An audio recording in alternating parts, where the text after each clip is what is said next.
The chandeliers sparkled like diamonds above the marble floor. Laughter filled the air, mingling with the sound of a string quartet. It was a perfect day.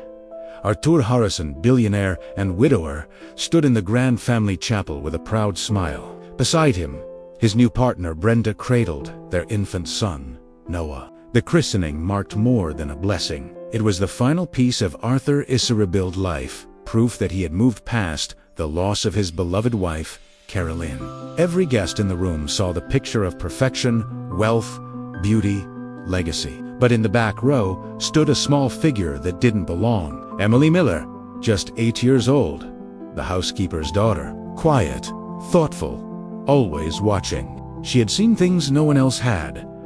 And today, she couldn't stay silent anymore. As the pastor began the ceremony, Emily's mother, Diane, whispered for her to stay put.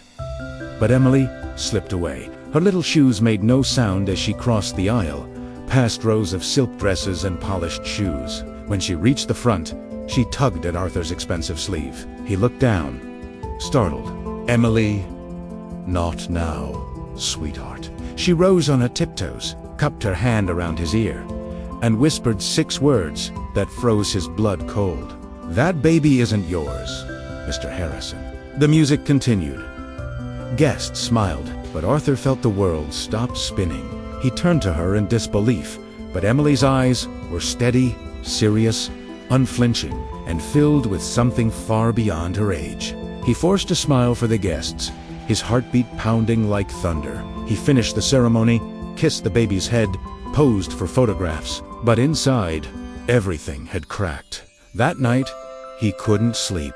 The whisper echoed through his mind, "That baby isn't yours." And deep dawn for the first time, Arthur felt the sting of doubt.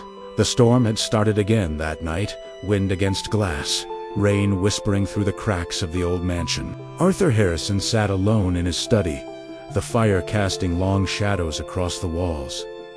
He couldn't stop hearing it. "That baby isn't yours, Mr. Harrison." He had tried to reason with himself. She was a child, maybe confused, maybe repeating something she'd overheard, but something in her tone, calm, certain, too deliberate, wouldn't leave him. He stood and walked to the window. Down in the servants' quarters, he could see a light, Diane Miller's light, and if her daughter knew something, he was going to find out. Arthur moved through the hallways like a ghost, his footsteps silent on the marble. When he reached the servants' wing, he heard voices, Diane's low, trembling, and Emily's small but fierce. "Mommy, it's true," Emily insisted. "She lies. She hurts Matthew." "Emily, stop," Diane whispered, panic in her voice. "You can't say things like that about Mrs. Brenda. Do you want us to lose our home? I don't care. It's wrong." Arthur stepped from the shadows. "Tell me what's wrong," Diane gasped, spinning around. "Mr. Harrison, I'm so sorry, sir, she didn't mean." Arthur raised a hand. His voice was calm but cold. Let her speak. Emily looked up at him.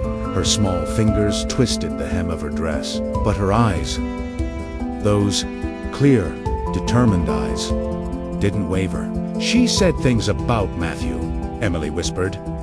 "Things she said he ruins the family picture, that she'll send him away. Arthur Frosse, that phrase, family picture. It was Brenda's favorite line. "What else?" he asked quietly. Emily swallowed hard. "She talks to a man. His name is Paul. I heard her on the phone. She said you'd never know, that you're blinded by her, that she'd make you raise another man's son." The silence that followed was suffocating. Diane covered her mouth, tears forming. "Emily, please." Arthur's voice was barely above a whisper. "You're sure of what you heard?" "Yes, sir," Emily said. "I heard it all." Outside, lightning flashed, and Arthur's reflection in the window looked like a stranger. He had spent 2 years rebuilding his life, filling his grief with control and order. And in one whisper from a child, that life had collapsed again. "Thank you, Emily," he said at last. "You did the right thing." Then he turned to Diane. "Take your daughter to your room. Look the door. No one enters until I say so. Yes, sir, Diane whispered, clutching Emily's hand. Arthur walked back down the corridor. His jaw set. The doubt was gone. Now, there was only resolve. He would find out the truth, no matter how dark it was. Sometimes the smallest voice is the one that saves you from the biggest lie. The next morning, the mansion looked the same, but nothing felt the same.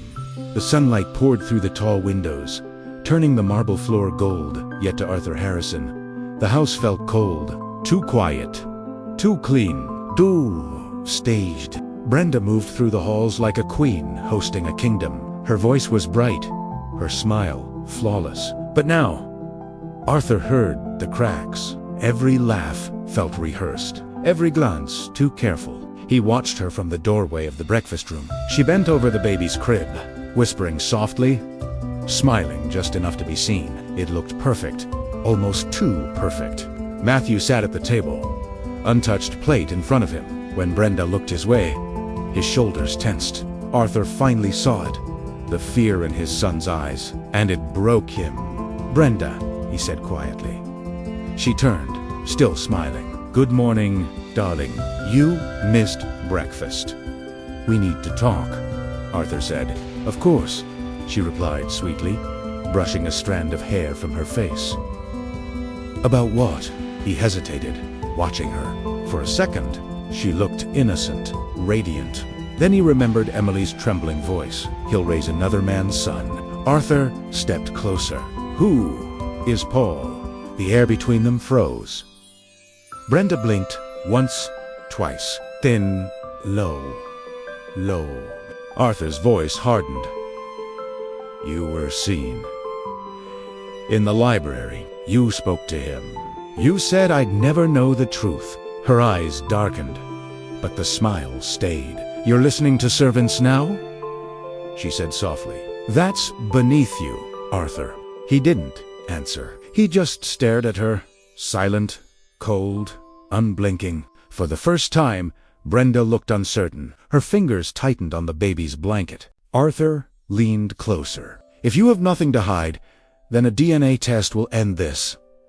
Quickly, that single word, DNA, changed her face completely. The mask cracked. The charm drained away.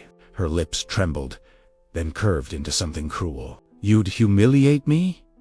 In front of everyone?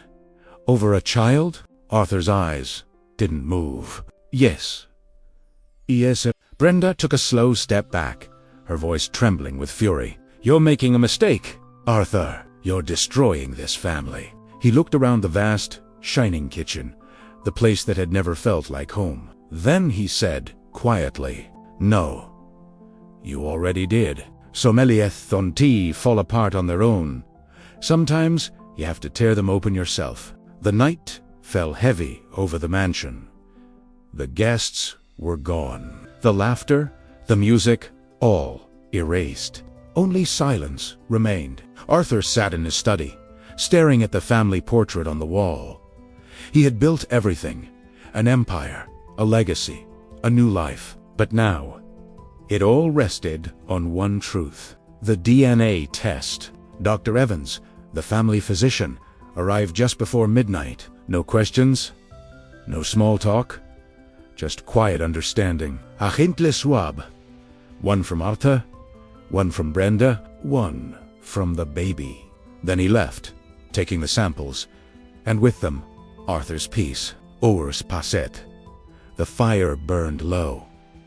Arthur didn't move. He sat there, waiting for an answer, for an ending. At 4:12 in the morning, the phone rang. Arthur's hand trembled as he answered.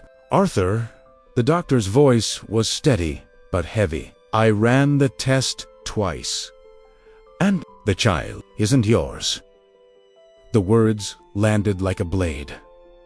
Arthur closed his eyes. He had expected it, and yet it still cut deep. He swallowed hard. "Thank you, Alistair." But before he could hang up, the doctor's voice returned softer, uncertain. "There's more, Arthur. Pause. Brenda isn't the mother either." Arthur's blood ran cold. He sat forward slowly, disbelief tightening his chest. "What did you say?" "The maternity test is 0% match," Dr. Evans said quietly. "That child isn't related to either of you." Arthur froze. His world stopped again. Only this time, the silence wasn't grief. It was horror. He dropped the phone, staring at the crib through the open door. The baby slept peacefully, unaware of the storm about to break.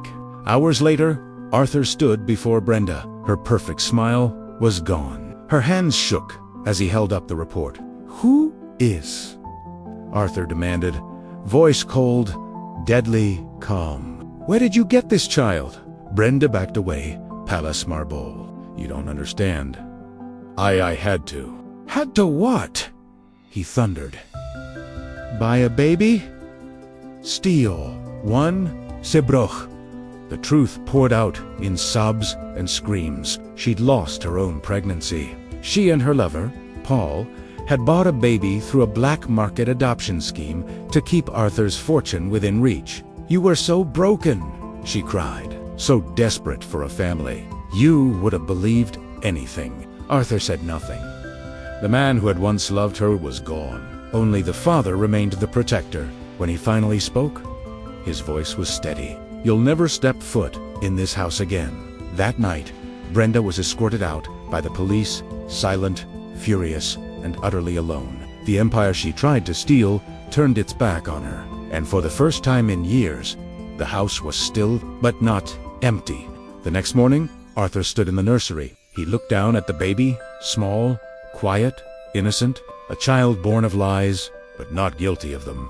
He whispered, "You didn't ask for this, did you?" The baby stirred, his small hand closing around Arthur's finger. Something inside him broke and healed, all at once. He couldn't give this child back to the world that had stolen him. He would find the truth. Weeks turned into months. Through investigations, DNA tracing, and a dozen sleepless nights, the truth surfaced, shocking and poetic, all at once. The baby's real mother was Lucy Miller, Diane's niece, Emily's cousin. A young woman who had vanished months earlier told her baby had died in childbirth. When Arthur brought the child to her hospital room, she couldn't breathe. Tears streamed down her face as she held him for the first time. "My baby," she whispered. "You're alive." Arthur stepped back, watching her cradle her son, the boy who had unknowingly connected every soul in that broken house. Emily stood beside her mother, holding Matthew's hand. Tres familias, once strangers, now bound by truth. Arthur looked at the child one last time. Es mi lid. His name is Jack. A sigh. Softly, after the man who saved my father's life, Lucy nodded, whispering through her tears.